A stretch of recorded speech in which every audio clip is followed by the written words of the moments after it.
Na noite de 12 de outubro de 2014, a psicóloga Larissa Couto, de 28 anos, chegou a um pequeno flat em Ipatinga, Minas Gerais, para um encontro que prometia ser tranquilo. Mas um detalhe sinistro na parede do corredor mudou tudo. Uma mancha vermelha, que seu anfitrião garantiu ser apenas tinta. Por trás da identidade de um simpático turista e de uma desculpa conveniente, escondia-se uma verdade assustadora que ninguém no prédio suspeitava. Durante horas, o medo cresceu em silêncio, até que a análise da perícia revelou a natureza daquela mancha, transformando um encontro casual em um caso de tentativa de feminicídio. Esta é a investigação completa dos sinais ignorados, da chamada de emergência disfarçada que salvou uma vida e do que realmente se escondia na parede daquele apartamento. Se você gosta desse tipo de conteúdo, diga-nos de onde está assistindo e inscreva-se no canal para acompanhar nossos vídeos diários. No ano de 2014, a cidade de Ipatinga, em Minas Gerais, vivia uma primavera movimentada. O clima ameno favorecia eventos ao ar livre e a circulação de pessoas nos bares e restaurantes, especialmente em áreas como o bairro Horto, uma região residencial tranquila, próxima ao Parque Ipanema. Nesse cenário, Larissa Couto, uma psicóloga clínica de 28 anos, se preparava para um encontro. Ela era uma profissional dedicada, com uma carreira focada em um campo sensível, o atendimento a mulheres que haviam sido vítimas de violência. Sua rotina era discreta, dividida entre o consultório e uma vida social reservada. O homem que ela iria encontrar se apresentava como Tomás, um suposto turista argentino. A comunicação entre os dois acontecia há semanas, exclusivamente por meio de mensagens de texto. A conversa fluía de maneira natural, construindo uma base de confiança e familiaridade. No dia 11 de outubro, ele formalizou um convite. A proposta era simples e parecia segura: um vinho e um filme em seu flat. Para Larissa, a expectativa era de uma noite leve e acolhedora, uma oportunidade para conhecer melhor a pessoa com quem vinha conversando. Um dia depois, em 12 de outubro, ela seguiu para o endereço combinado. Às 9 horas da noite, o sistema de vigilância do prédio registrou sua entrada no elevador. Ela chegou ao apartamento e foi recebida por Tomás. O ambiente era pequeno e funcional, típico de um imóvel para aluguel de curta temporada. Os primeiros momentos seguiram o roteiro esperado de um encontro casual. A conversa inicial, a oferta da bebida, a escolha do filme, tudo parecia estar dentro da normalidade. Contudo, ao se mover pelo apartamento, um detalhe na parede do corredor que conectava a sala aos outros cômodos capturou sua atenção. Havia uma mancha. Sua cor era um vermelho escuro e sua localização, a meia altura, era incomum. A mancha não era grande, mas era visível o suficiente para quebrar a uniformidade da pintura branca. Mais importante, parte dela estava parcialmente encoberta, como se um objeto tivesse sido posicionado às pressas para escondê-la. O esforço para ocultá-la era mais alarmante do que a própria mancha.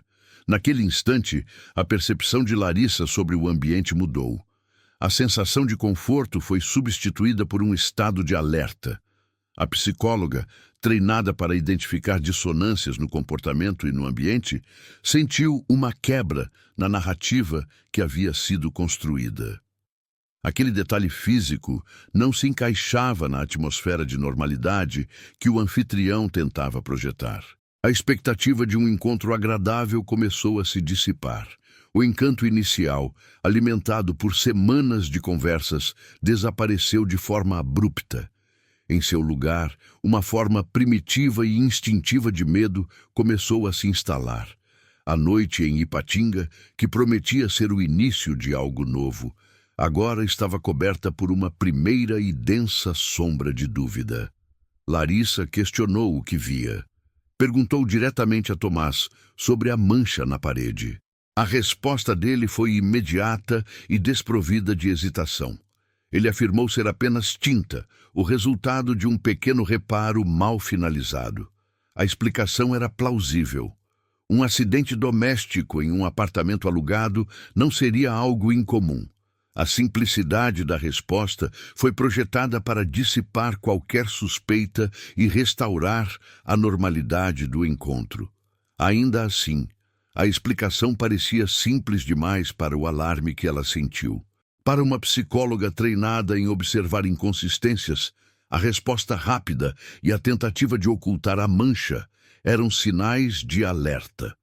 Contudo, essa interação não acontecia no vácuo.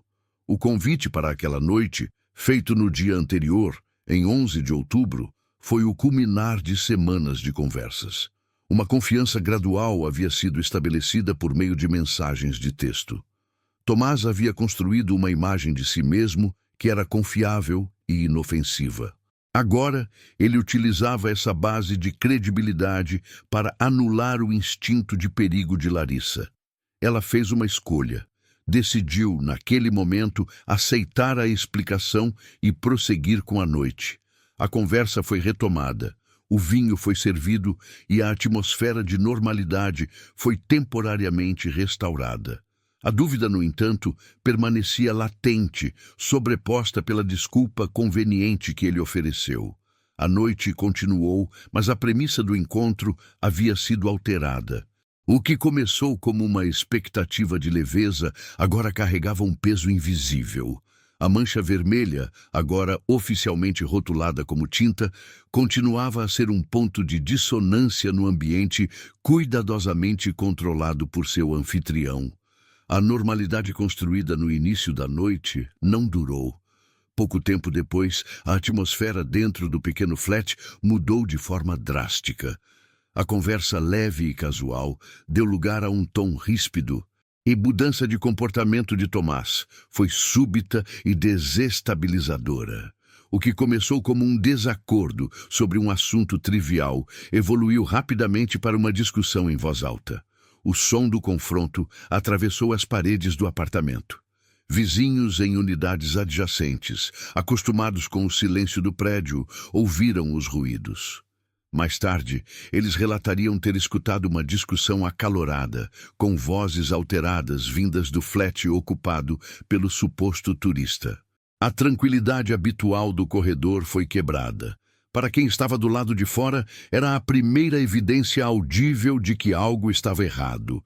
Para Larissa, que estava do lado de dentro, era a confirmação de que o perigo não era mais uma suspeita, mas uma realidade.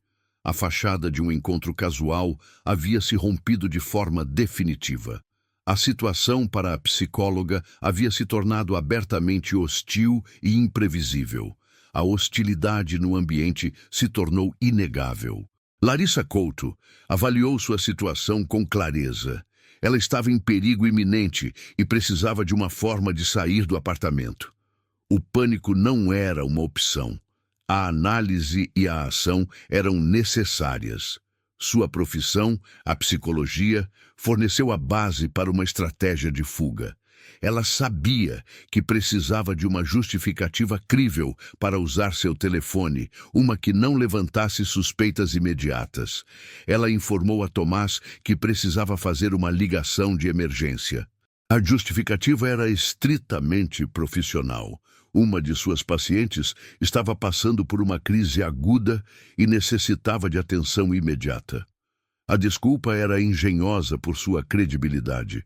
Era um cenário plausível para uma psicóloga clínica e criava um senso de urgência que era difícil de contestar.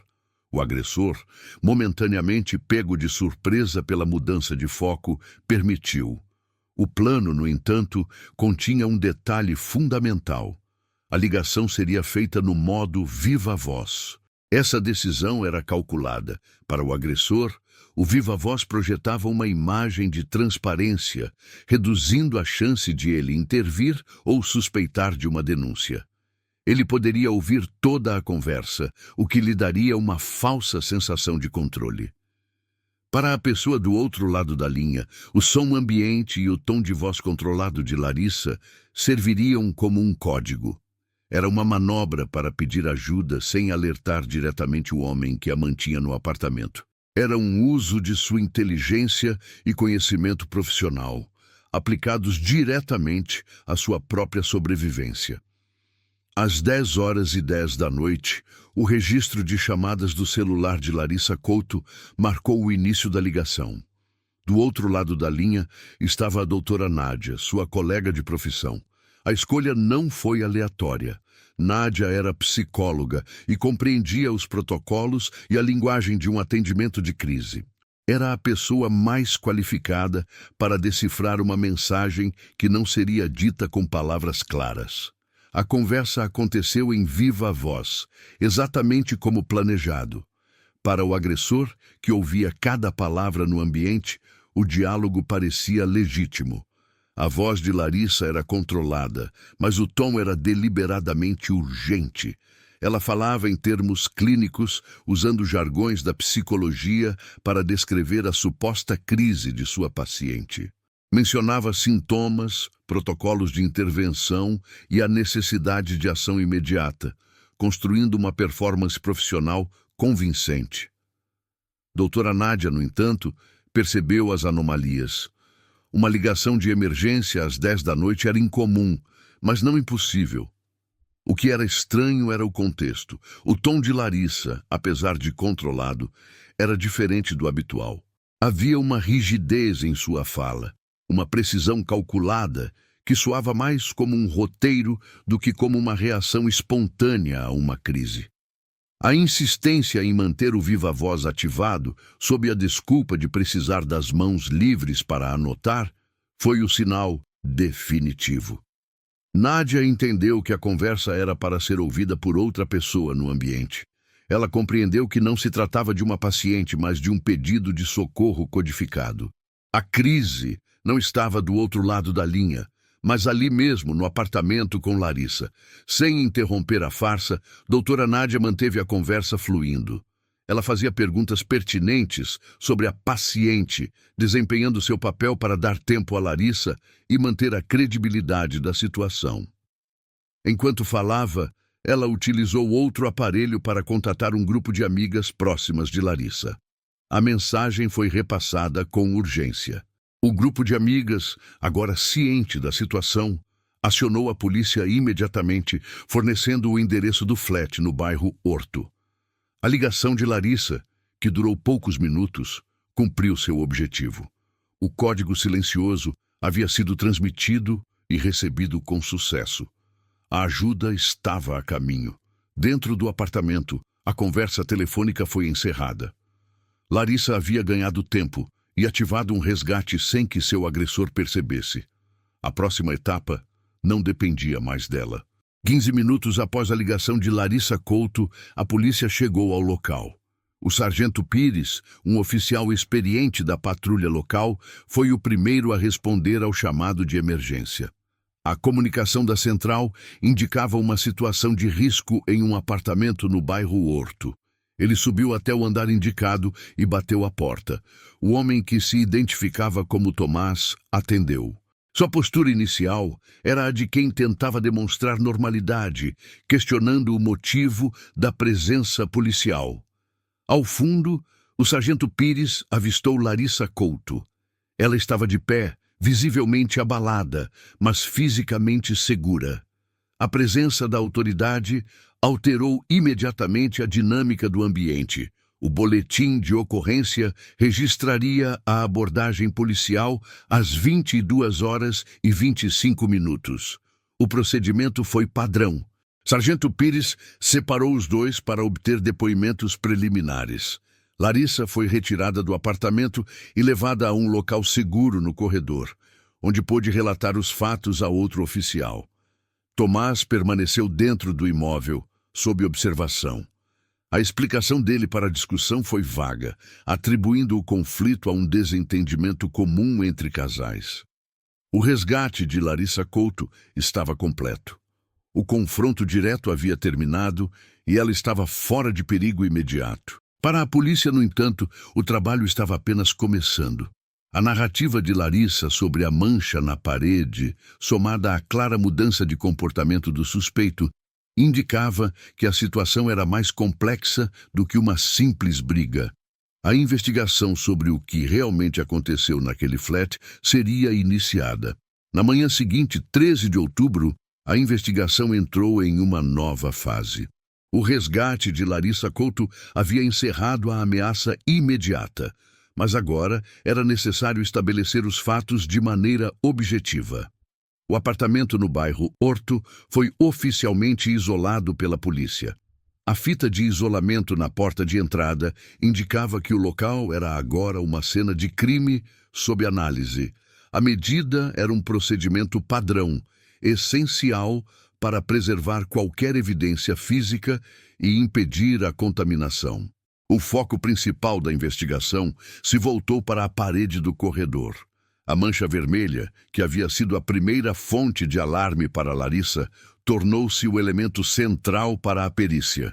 O Dr. Furlan, perito criminal do Instituto de Criminalística, foi designado para a análise. Sua tarefa era determinar a natureza daquela mancha e extrair dela qualquer informação que pudesse corroborar ou refutar as versões apresentadas. Ao chegar ao local, o trabalho de Furlan começou com um exame visual detalhado. Ele fotografou a mancha de múltiplos ângulos, documentando seu tamanho, formato e a tentativa de ocultação. Em seguida, iniciou o processo de coleta de amostras. Utilizando um cotonete estéril, ele coletou material diretamente da superfície da parede. Cada passo era meticulosamente registrado para garantir a integridade da cadeia de custódia da evidência. O passo seguinte foi a aplicação de um teste preliminar no próprio local. Dr. Furlan utilizou um reagente químico conhecido como fenolftaleína. Este composto é usado em investigações forenses para a detecção presuntiva de sangue. Sua função é reagir quimicamente com a hemoglobina, a proteína presente nos glóbulos vermelhos que transporta oxigênio. Se a hemoglobina estivesse presente na amostra, o reagente mudaria de cor. Diante dos policiais que acompanhavam o procedimento, o perito aplicou uma gota da solução de fenolftaleína na amostra coletada. A reação foi imediata. A amostra adquiriu uma coloração rosa intensa, um resultado positivo para a presença de hemoglobina. A desculpa de que a mancha era apenas tinta, oferecida por Tomás na noite anterior, foi cientificamente contestada pela primeira vez. A análise indicava que a mancha era, com alta probabilidade, sangue. Este resultado preliminar mudaria o curso da investigação. O caso deixava de ser baseado apenas em depoimentos conflitantes e passava a ter um pilar de evidência física. A parede do apartamento não era mais um simples elemento arquitetônico.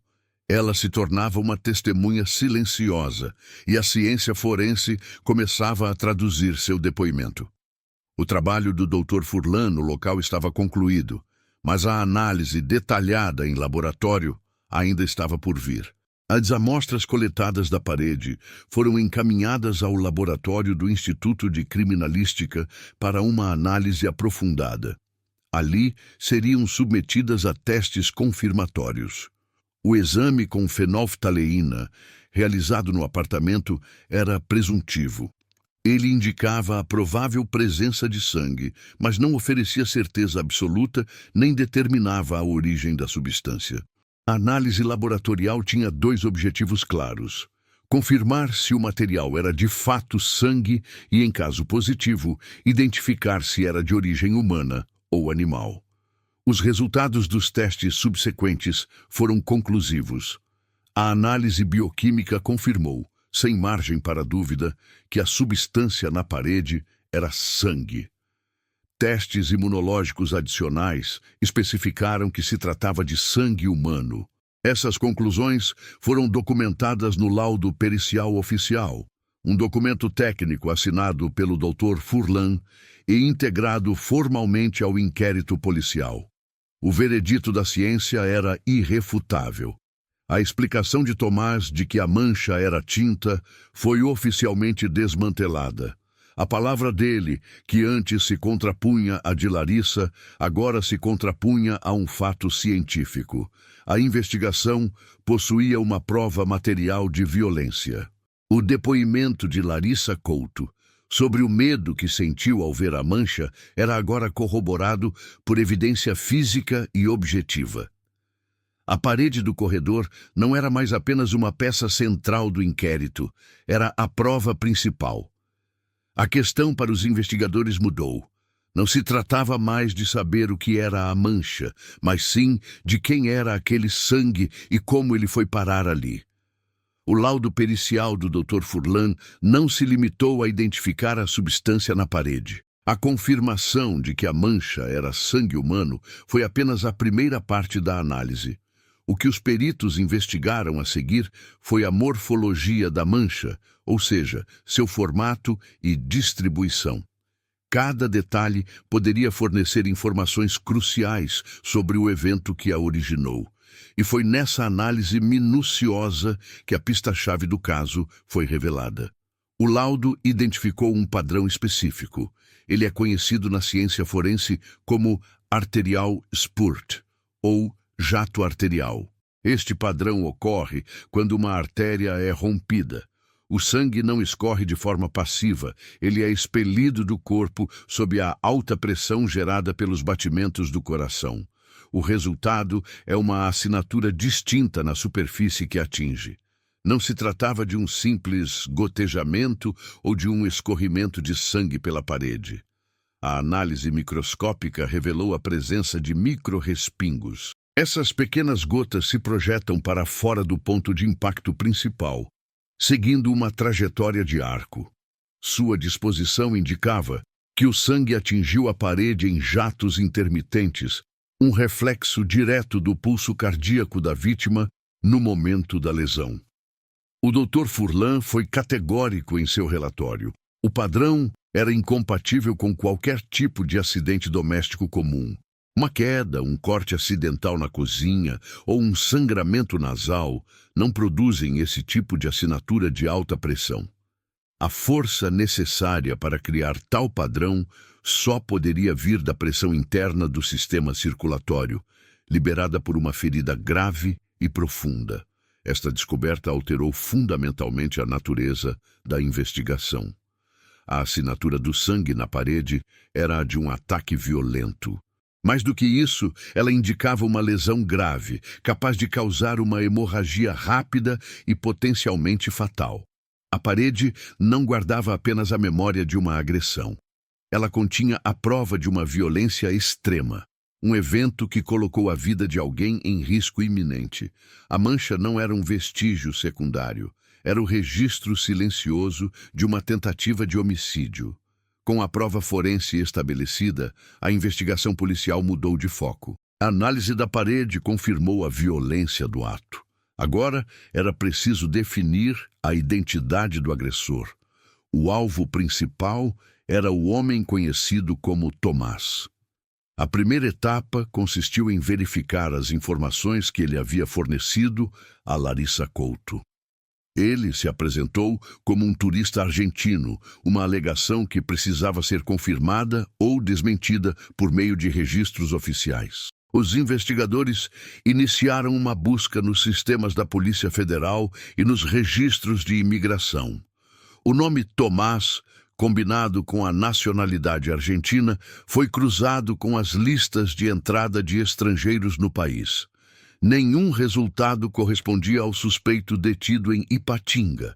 A busca foi ampliada, considerando variações de grafia e datas de entrada, mas o resultado permaneceu o mesmo. Não havia registro oficial de um turista argentino chamado Tomás que se encaixasse no perfil. A identidade apresentada a Larissa era, no mínimo, suspeita. A atenção da polícia se voltou então para a comunicação digital entre os dois. As mensagens de texto trocadas durante semanas foram recuperadas e se tornaram uma nova fonte de evidências.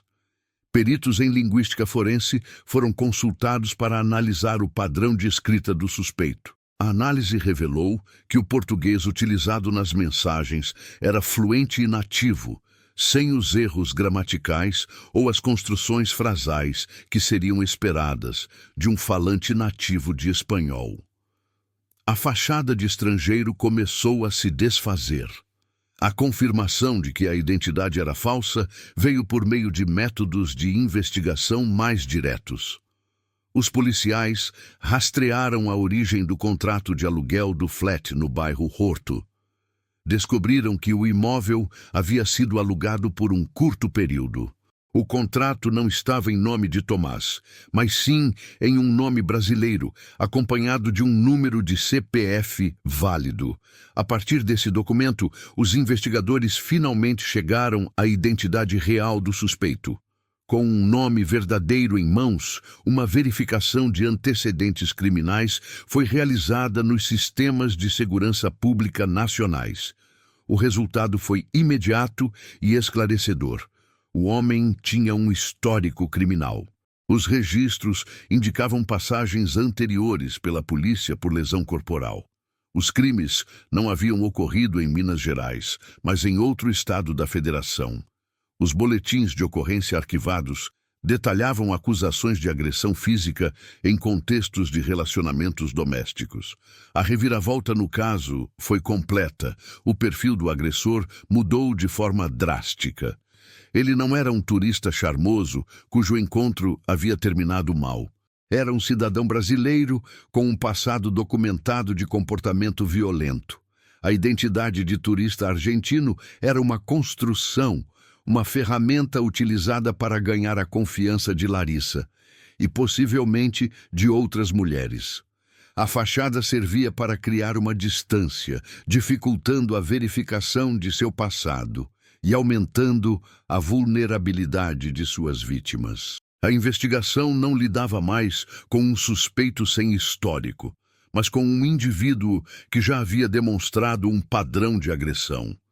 O turista argentino nunca existiu.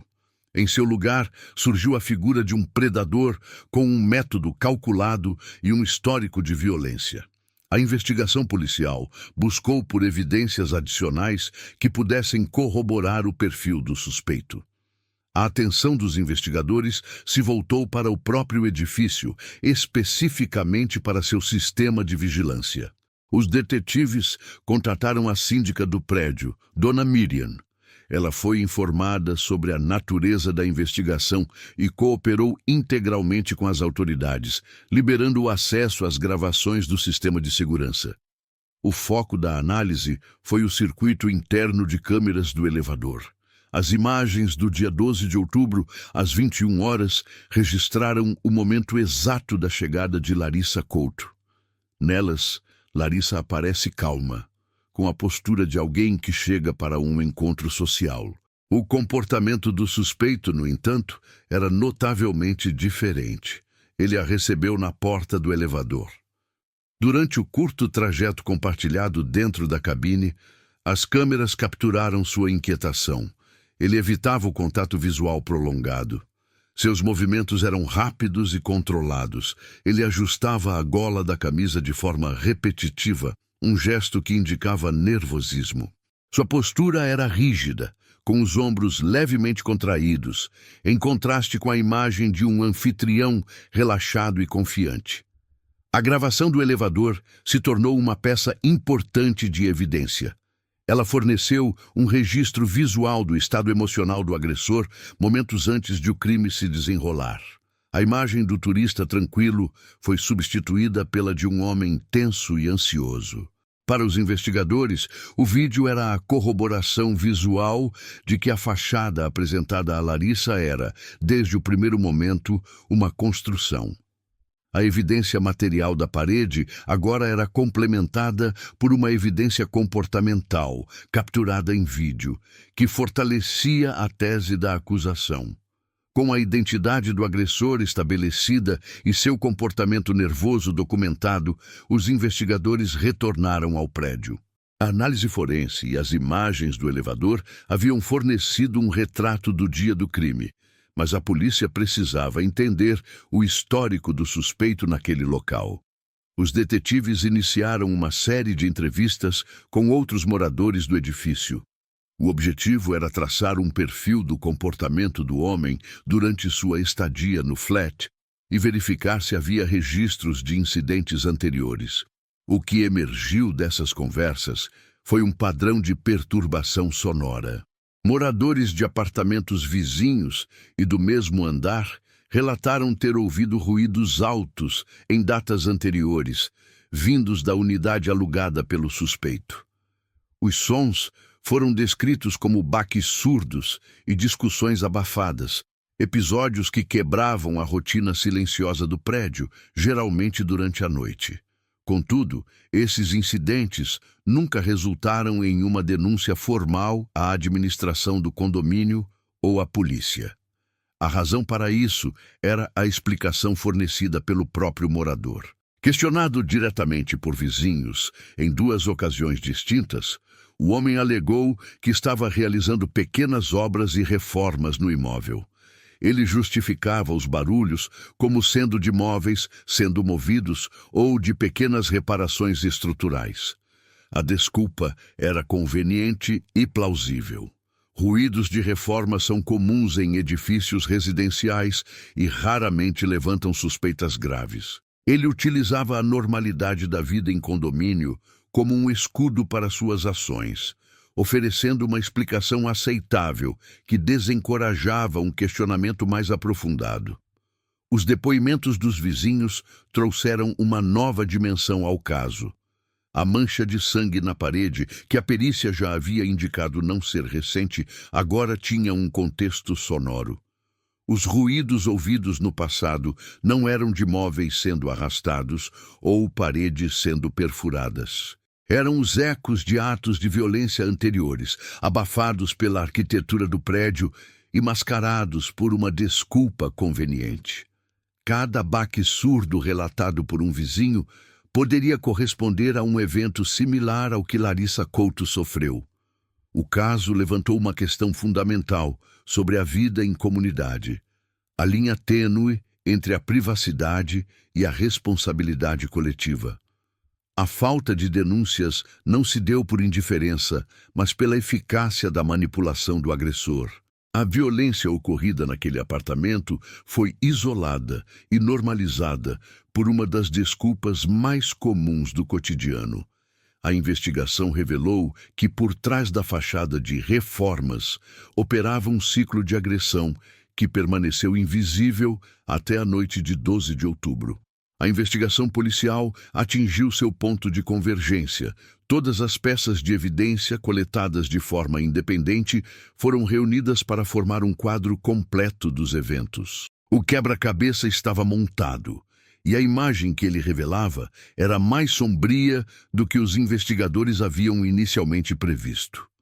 As linhas de apuração, que antes corriam em paralelo, agora se cruzavam para formar uma única e terrível conclusão. A primeira peça era a identidade do agressor.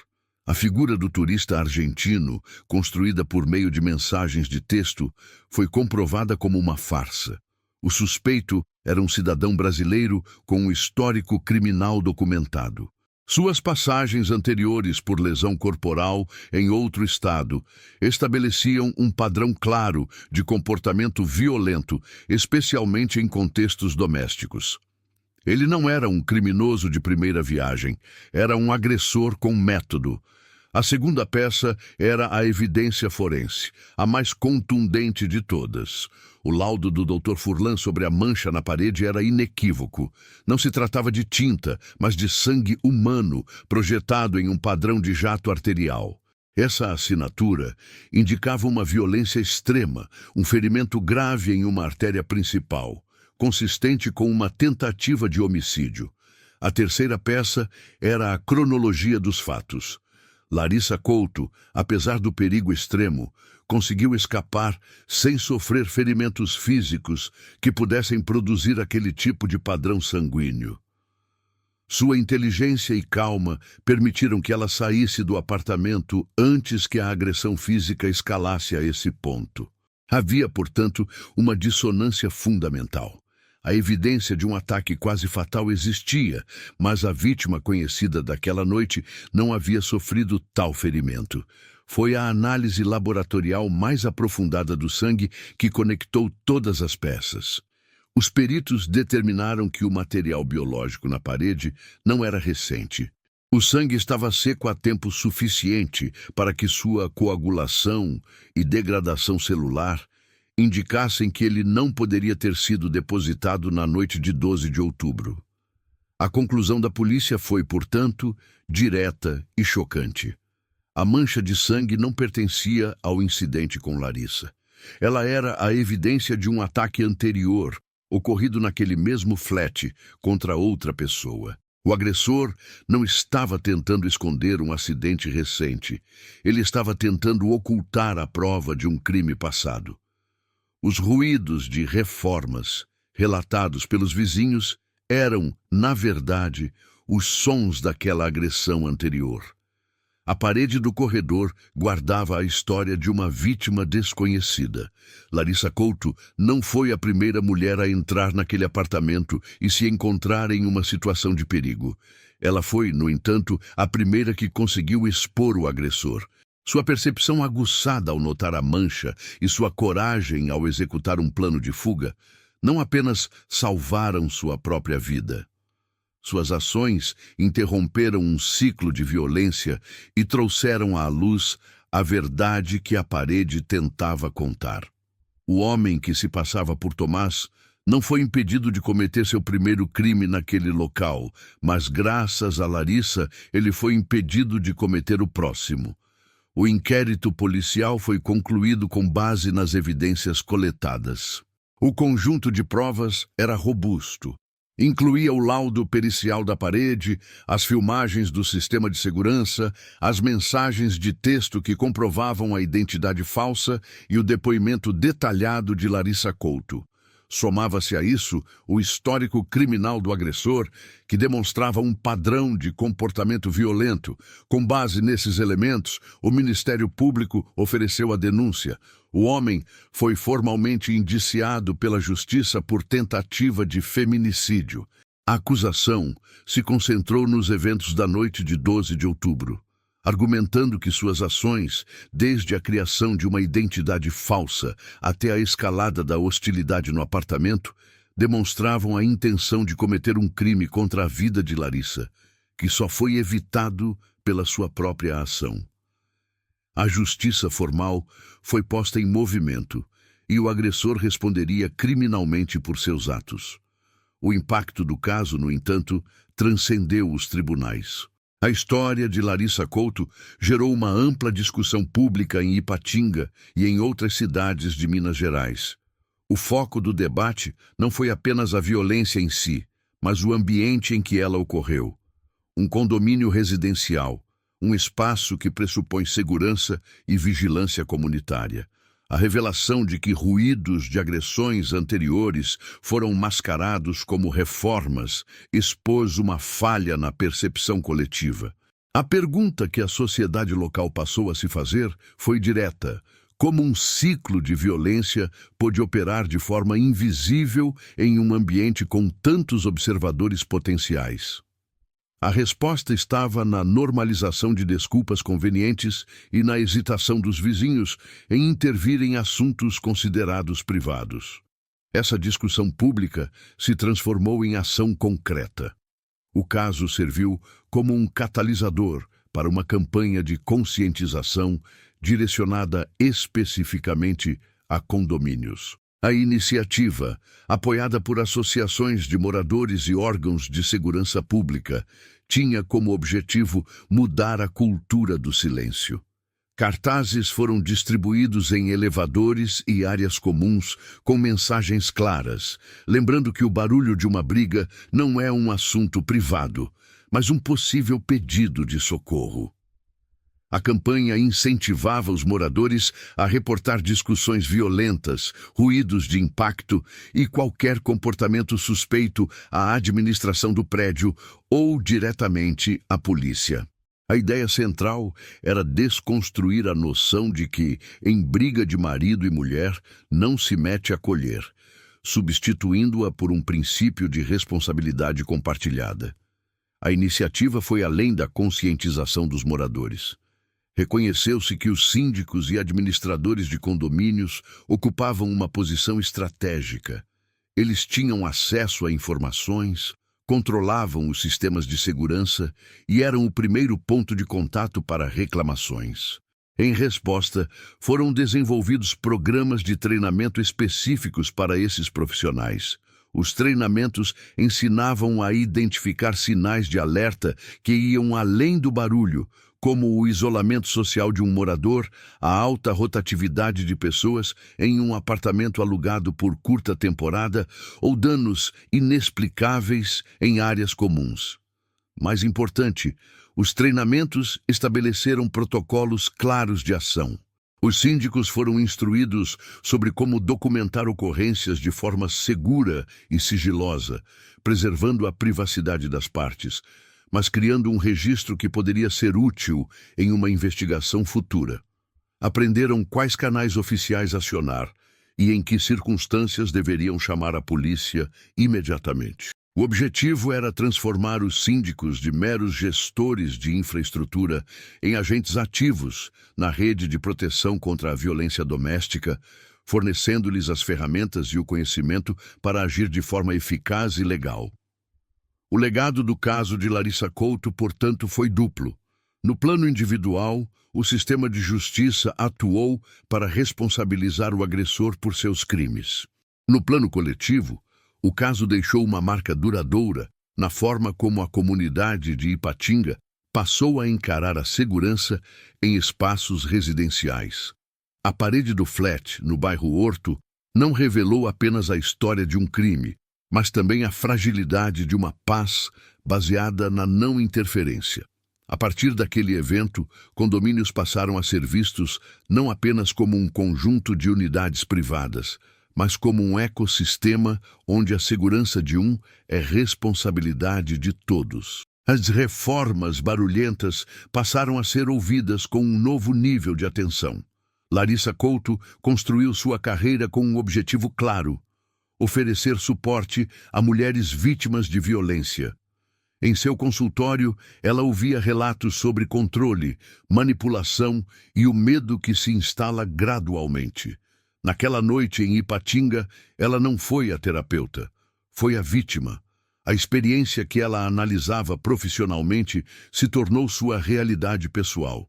A diferença fundamental foi que, ao contrário de muitas das mulheres que atendia, Larissa possuía as ferramentas analíticas para decodificar o perigo em tempo real. Sua formação não a tornou imune à ameaça, mas forneceu o método para sua sobrevivência. O caso de Ipatinga se tornou um estudo sobre a percepção. O elemento central não foi uma arma ou um documento, mas uma mancha na parede. E, mais importante, a explicação oferecida para ela: é apenas tinta. Essa frase simples representa o núcleo de inúmeros casos de violência doméstica. É a desculpa conveniente, a explicação plausível que é projetada para anular o instinto e a lógica. Foi uma ferramenta de manipulação verbal para testar os limites de Larissa, para ver se ela aceitaria uma mentira óbvia em troca de uma normalidade frágil. Essa dinâmica se repete em diferentes formas. Um olho roxo é justificado como uma queda da escada. Um braço quebrado, como um acidente na cozinha. Gritos ouvidos por vizinhos são explicados como o barulho da televisão. O agressor oferece uma narrativa alternativa e a vítima, muitas vezes por medo ou dependência, é pressionada a aceitá-la. A comunidade ao redor, por desconforto ou por não querer se envolver, também aceita. A tinta na parede de Ipatinga é um símbolo para todas essas desculpas. É a cor da violência, disfarçada com o verniz da normalidade. A história de Larissa Couto força uma reflexão sobre o que aceitamos como verdade. A pergunta central que este caso deixa não é sobre a identidade da vítima anterior ou os detalhes do processo judicial. A pergunta é mais ampla e mais desconfortável. Quantas manchas vermelhas em paredes por todo o país continuam a ser explicadas como tinta? Quantos ruídos de reformas são, na verdade, os sons de um pedido de socorro não atendido? O caso da parede de Ipatinga demonstra que, às vezes, a evidência de um crime está visível para todos. O desafio é ter a coragem de não aceitar a desculpa conveniente que a encobre. Se você gostou deste documentário, diga-nos de onde está assistindo nos comentários. Inscreva-se no canal Crimes Não Contados para continuar acompanhando nosso conteúdo investigativo.